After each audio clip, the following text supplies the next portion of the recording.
much for your time.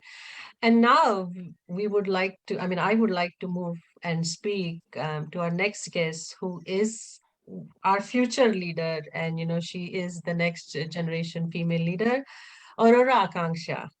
You ran for the post of the UN Secretary General, right? What motivated you to step up? Thank you so much for having me, Green Mentors and Ms. Samant. I am so honored to be sharing the floor with such esteemed women leaders. So thank you once again. I think what prompted me to run for UN Secretary General is the need of the hour. Today we have countries that are behaving nationalist, going inwards. In this situation, we need an organization, a neutral party like UN, that could stand up and speak for people of all nations and not just one or two nations, an organization that could fight for the future, for climate change, and for the young generation. So I thought, because I think UN is a great organization capable of doing great things. The average age of the world is 30. Average age of UN leadership is 62. So when will our generation get a seat at the table? We are the missing link at the UN who can allow UN to achieve its goal. Like when I was working at the UN, I observed for every dollar the UN receives, 30 cents is used for the cause. The UN has a budget of $50 billion. 30 cents, that is 15 billion annually, is used for the cause. 35 billion is wasted, and there's so much we can do with it. So for me, it was to make sure UN can live up to its promise. I believe in the organization. I know it's capable of doing a lot, and to give power to my generation, because in private sector, the average age of all Fortune 500 company CEO is around 40. In UN, it's 62, and we are not given a seat at the table. Like a lot of time politicians, in their speeches, they say, youth is the center, youth is everything. But the only way we're allowed to participate is to donate or advocate and clap on their speeches. When will we get a seat at the table? So it was that call to action for a seat at the table to lead the organization. You did. What was your significant learning from running this grassroots campaign? And what is next on horizon for Aurora? Yes. So I think it was a grassroots campaign. It came from my heart to change the system and make it work better for everyone.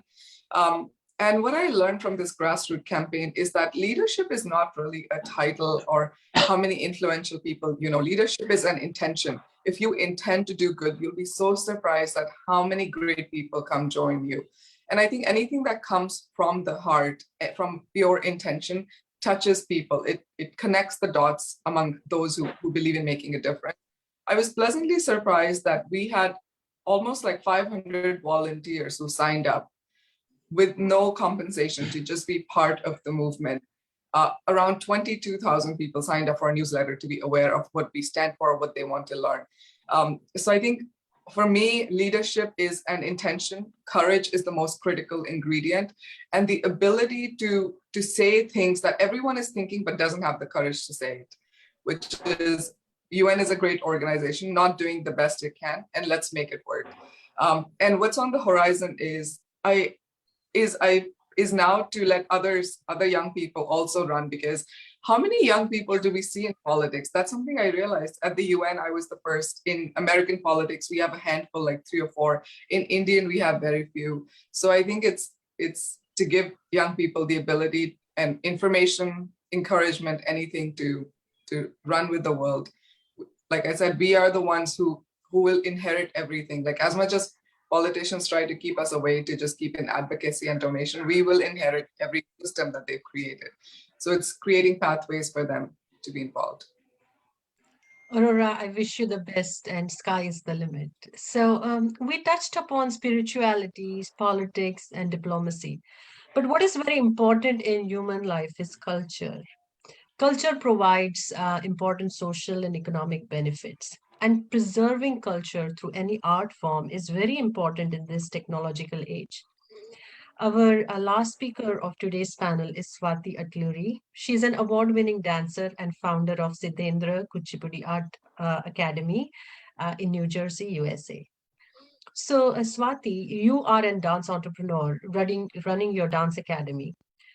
Do you think that passion and success are related? And how can entrepreneurs